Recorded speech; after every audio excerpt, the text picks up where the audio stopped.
Če gremo k Sloveniji, kako se v teh prelomnih časih v transatlantskih odnosih znajde Slovenija?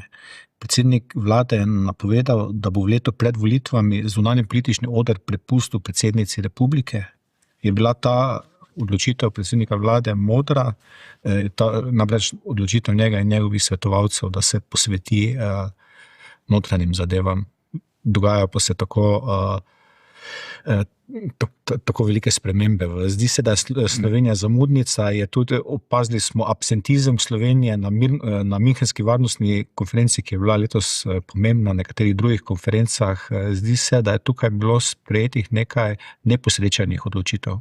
Ja, glejte, jaz mislim, da tako jasno se te razmejitev ne da postaviti, ne, da bo tu potrebno angažiranje vlade in predsednika vlade, ker bo vse skupaj potekalo tudi na ravni Evropske unije, predsednikov vlad, na ravni NATO, kjer bo angažma celotne države potreben. In jaz bi se zavzel za eno čim večjo skladnost vseh akterjev slovenske politike, ker gre za resne stvari in tu je treba sodelovati, treba se pogovarjati, treba je najti skupno dobro pot naprej, ne? Ker vsako razhajanje nam bo škodovalo.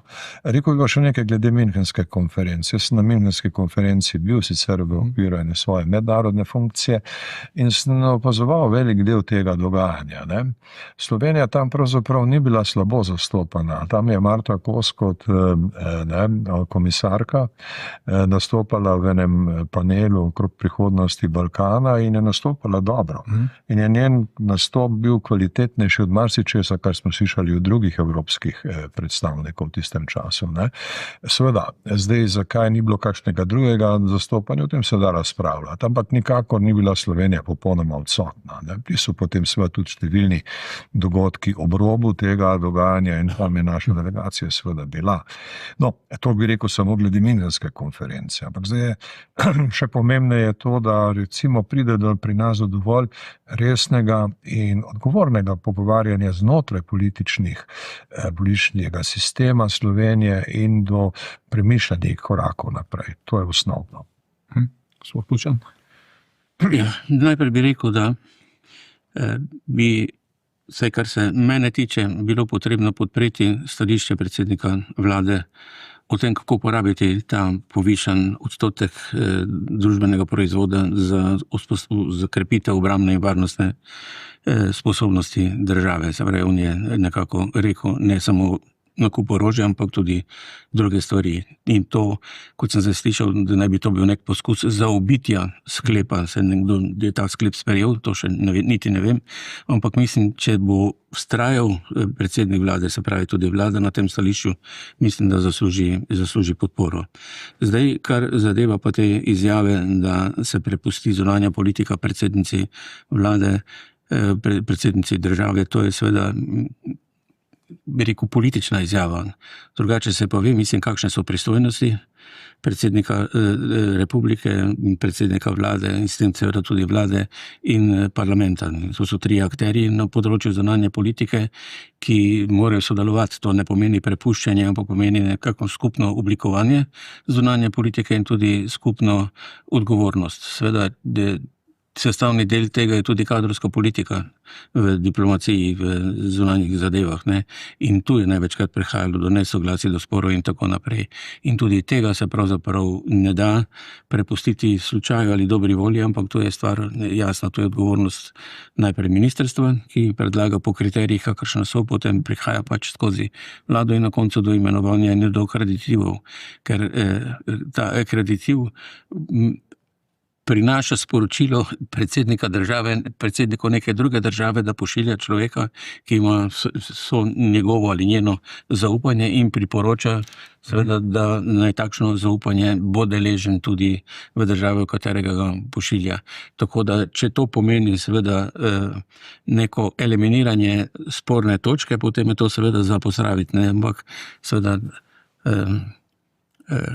pustimo čas v čas, pa se bo videlo, če je to namenjeno temu ali pravzaprav izogibanju neke odgovornosti. Preden gremo na aktualni odnos med predsednico republike in predsednikom vlade, bi še vprašal za eno kratko oceno glede, kako ocenjujete odziv našega slovenskega državnega vrha na demokratične procese in proteste, ki potekajo v Srbiji. Namreč vtis je, da je Slovenija tukaj, ki ima velike interese v regiji, precej zadržana, precej nedefinirano je to stališče. Kako vidva vidite odziv Slovenije? Torej, jaz o tem moram reči, nisem zelo globoko razmišljal, lahko govorim o nekem vtisu, ki ga imam. Ne. Jaz mislim, da mora Slovenija pri tem biti tudi previdna. Ne. Problemi, ki so se nakopičili na Balkanu in zlasti recimo v Srbiji, niso take narave, da lahko Slovenija kaj znatno pomaga pri njihovi rešitvi. Tako da v bistvu mora Slovenija paziti in skrbno odmeriti raven in doseg svojega angažiranja. In mora se izogniti nevarnosti, da bi predavala, da bi solila pamet drugim in podobno. Ne? Mislim, to so znotraj, recimo, če gledamo samo za zadnje te demonstracije v Beogradu in vse, kar je se zgodilo predtem. Ne? To so problemi Srbije, ki bo morala Srbija v prvi vrsti reševati sama. In tu kaj dosti zunanja pomoč ne bo pomagala.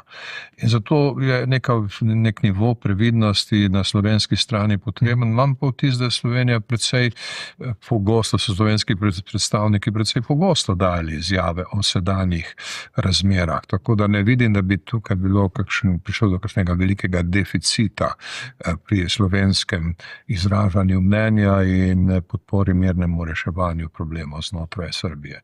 Seveda, druga stvar je Bosna in Hercegovina, kjer imamo internacionalizirano situacijo. Ne? In tam Slovenija ima lahko nekaj več besede, ampak tudi ne bistveno več. Mislim, od časa do časa bo tematika Bosne in Hercegovine prišla na dnevni red varnostnega sveta, tam je Slovenija zastopana in bo lahko svoje povedala. Spet pa moramo biti previdni in realistični v oceni, kaj je pravzaprav doseg slovenskih stališč in slovenske politike in kaj je prav, da Slovenija zastopa. Odkučen? Pri tem vprašanju dogajanja v Srbiji aktualnega bi jaz uporabil isto formulo, kot sem prej rekel za ukrajinsko-ruski spor. Treba se vprašati, zakaj je do tega prišlo. Kaj je razlog, da je prišlo do tega spontanega upora. To gibanje je spontano.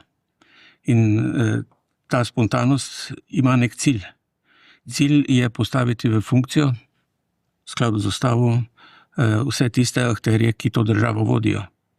In v tem je pravzaprav neka negotovost, kateri se je znašel predsednik Vujčić, da pravzaprav nima sogovornika, ki ne zahtevajo njegov odstop, ampak zahtevajo, da počne samo tisto, kar je njegova funkcija, ne da govori v imenu vseh drugih institucij. To je nekaj novega v teh spontanih gibanjih.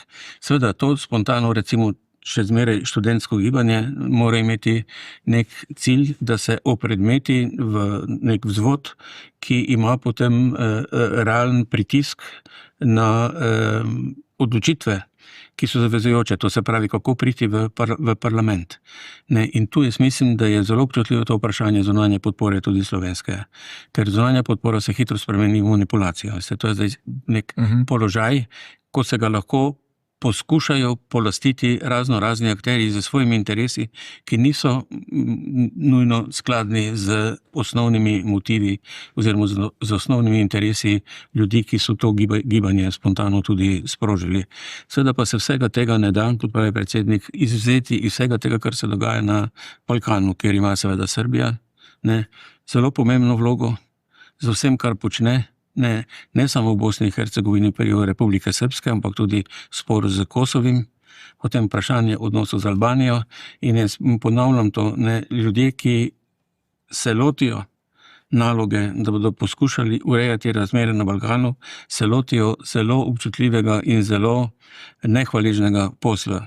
Slovenija je dobila zdaj v Evropski komisiji komisarko, ki naj bi odgovarjala za širitev Evropske unije na področje Balkana, oziroma kot se to reče, Zahodnega Balkana, vključno celo z Ukrajino. Ne vem pa, če se vsi mi zavedamo, da to pravzaprav ni nekaj, kar je Sloveniji dano kot neko darilo, ampak kot zelo zahtevna naloga, in da so oči ne toliko Evropejcev, kot ljudi na Balkanu, politikov na Balkanu, uprti v Slovenijo, koliko bo ona sposobna preko te funkcije komisarke vplivati na ambicije politikov na tem področju.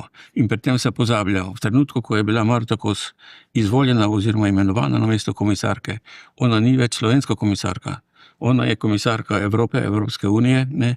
In s tem seveda tudi njena povezanost z interesi Slovenije manj veliko konkretna ali manj očitna, manj produktivna, kot bi sicer lahko bila. Ona seveda lahko črpa iz znanja, poznavanja ljudi, ki nekoliko bolje poznajo razmere na Balkanu, ne more pa interes Slovenije biti identičen z njenim ravnanjem. In tu moram povedati v njeno obrambo, da ne bi že na začetku kakšen spodrsljaj v očeh Slovenije bil seveda tudi ocena njenega dela.